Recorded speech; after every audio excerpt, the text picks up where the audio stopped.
The Arizona sun was just flickering awake when I wandered out to the porch with a mug of coffee, ready for another calm day. That peace didn't last long.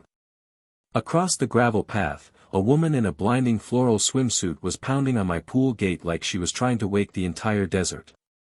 "Open this gate right now. We all pay for this pool," she shouted. I nearly spilled my coffee. I'd seen bold trespassers before, but this woman, let's call her Karen, was in a league of her own. I walked over, keeping my voice as level as my patience would allow. "Ma'am, this is private property. The pool isn't public, it's part of my land." Her oversized sunglasses tilted downward, revealing a glare so sharp it could slice through concrete. "Don't start with me. I'm part of the HOA. I own part of this." I almost laughed. "Actually, no. This entire valley, the cabins, the trails, the pool, you're standing on my property line." Her mouth opened, then twisted into outrage. "You'll regret this." Out came her phone. "I'm calling 911. Let's see how you like it when the sheriff gets here." So, there I stood, watching her bark into her phone like the star of her own reality show. The pool behind me shimmered in the rising sun, a reminder of everything I had built with my own hands. Years ago, this place was nothing but dry hills and a crumbling cabin. I'd poured my sweat and savings into turning it into a serene retreat, a little piece of independence surrounded by mosquite trees and peace. Soon the crunch of tires broke the stillness.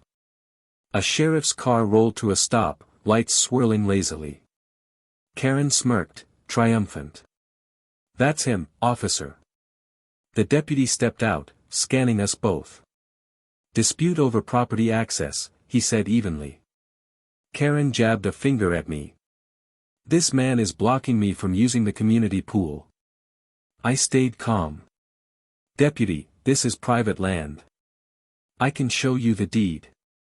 Within minutes, my paperwork spoke louder than her shouting. The deputy nodded. "Looks like he's right, ma'am." Karen's face turned a furious shade of purple as she gathered her towel. Gravel sprayed as her car sped off. I sipped the last of my coffee, watching the valley settle again, knowing deep down, she wasn't done. After the ruckus quieted, I wandered along the fence, tracing my fingers over the rough wood. Most saw it as just a boundary, but to me, it marked a life I'd built from scratch. When I first bought this valley years ago, it was wild land, rocky, dry, and forgotten. The cabin stood half-collapsed, the well gave nothing but mud, and the wind howled through the broken boards each night. But I saw promise. I worked every spare hour pouring concrete, sawing wood, hauling lumber until my hands turned raw. That pool Karen tried to claim wasn't just a hole of water, it was the crown jewel of my hard work. Natural stone edging from the creek, cedar wood decking, all surrounded by shade from mesquite trees I planted myself. Over time, I added cabins, a barn, a workshop, and a big fire pit for the few friends who visited. My nearest neighbor lived 3 miles away, and I liked it that way. No noise, no meetings, no one telling me what color my roof should be. Then the HOA crept closer. New houses sprouted south of my ridge, full of tidy lawns and strict rules about mailbox sizes. I didn't mind, until people started wandering up, thinking my land was part of their community playground. I put up private property signs, but folks ignored them. Then came her, the loudest, most entitled one of them all. I couldn't help but smirk, thinking of her promising I'd regret it. She had no idea what she was up against. I'd faced flash floods, wildfires, and Arizona summers that cracked the earth. A pushy HOA rep wasn't going to scare me off. As the sheriff's cruiser tires faded down the road, I fixed a loose barn hinge, chopped some firewood, and let my thoughts settle. People like Karen thrived on control and noise. And me? I thrived on quiet, but I never backed down. By midday, the sun glared strong enough to melt asphalt. I poured myself a tall glass of cold water and sat under the poolside shade. Something told me that wouldn't be her last attempt.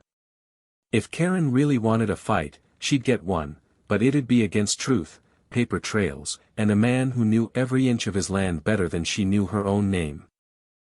The next morning, I heard tires again. I figured it was Karen's encore performance, and I wasn't wrong, just upgraded. A polished white SUV with Valley Ridge HOA logos crawled up my path. Out stepped two men in collared shirts, clipboards in hand, the cavalry. "Morning," I called, trying not to grin. "Something I can help you boys with?" The taller one spoke with the tone of someone used to being obeyed. "Sir, we're here on behalf of the HOA. We heard there was an incident yesterday. We'd like to clarify community access to the pool." "Community access?" I repeated. "You mean trespassing?" The younger man forced a polite smile. "We understand this area has long been used by residents." "Wrong," I cut in, flipping open my folder of deeds. "See this?" I pointed to the county map with the official seal. "Your HOA border ends here. 3 miles south. Everything north of that ridge, the cabins, trails, and this pool, is mine. Bought, built, and maintained with my own money." They shifted uneasily. The older one still tried. "Perhaps we can negotiate shared access." I interrupted, sharper this time. "Not happening. I built this valley for peace, not politics. Tell your residents to keep off my property, or next time the sheriff will be issuing their trespassing warnings." The older man stiffened. "We'll discuss this with our board." "Do that," I said. "And tell Karen to stay off my land." They left in a cloud of dust, but I knew that meeting had lit a new spark on their end. HOA boards loved two things: control and paperwork. Karen would rally her forces, and next time, she wouldn't just bring words, she'd bring a campaign. That evening, as sunset bled across the hills, I stacked my evidence neatly on the table: survey maps, tax records, and photos of me laying every stone in that pool. I was ready for whatever nonsense they tossed next. Sure enough, by morning, a note appeared pinned to my front gate in messy handwriting: "This isn't over." I smiled grimly, crushing it in my hand.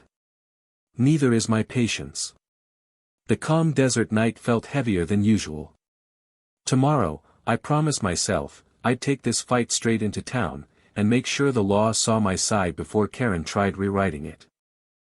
By sunrise, I was already in my truck driving to the county clerk's office. Lisa, the woman behind the counter, had known me for years. "Morning, Lisa.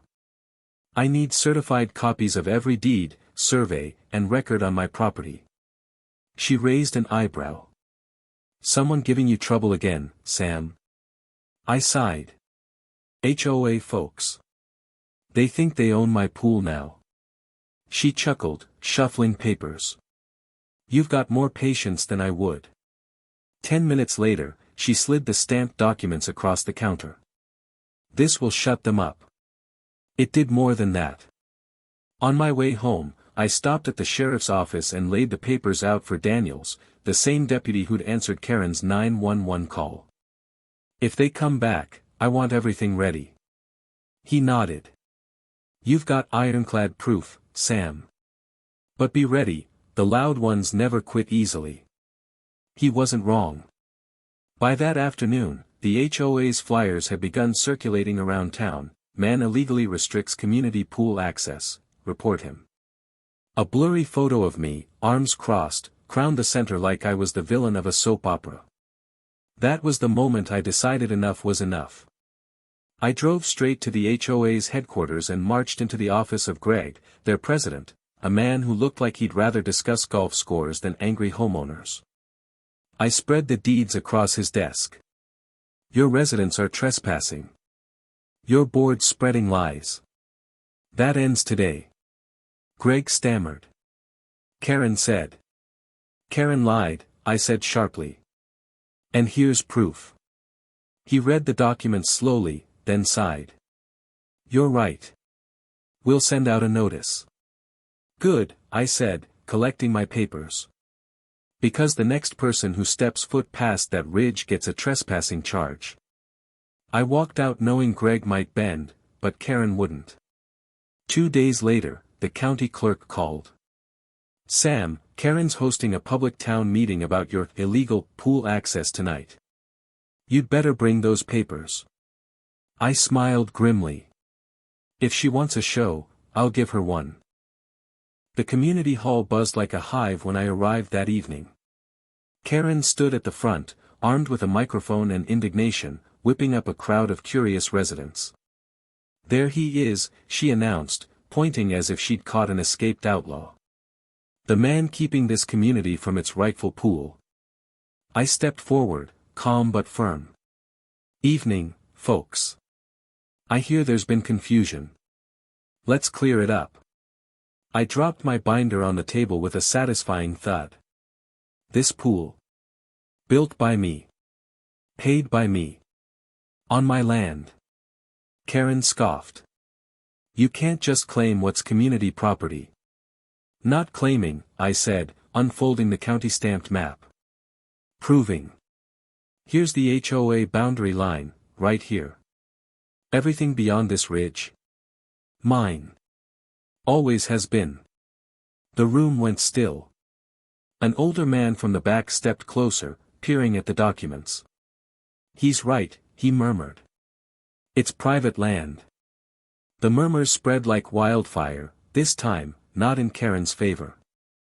She flushed red, stammering, but we've used it. That doesn't make it yours, I replied evenly. Even Greg, the HOA president, looked pale. Karen, he said hesitantly, I think we're done here. She glared, then shoved past him, her heels clacking an angry rhythm out the door. Days later, I received a short call from Greg, the HOA was withdrawing all claims. Karen had vanished from the road near my valley, her bluster finally silenced by cold facts and stamped deeds. That evening, I sat beside the pool, the one that started it all, as the sunset painted the water gold. The valley was quiet again, the way it was meant to be. Karen had thrown every trick at me, calls, flyers, lawyers, but truth doesn't crumble under noise. This wasn't just about a pool. It was about principle, about standing your ground when someone tries to take what's yours. As the stars blinked awake, I took a final sip of coffee and smiled. Let Karen chase rules and gossip. I'd keep my peace, my valley, and the quiet sound of wind through Mo's quiet leaves.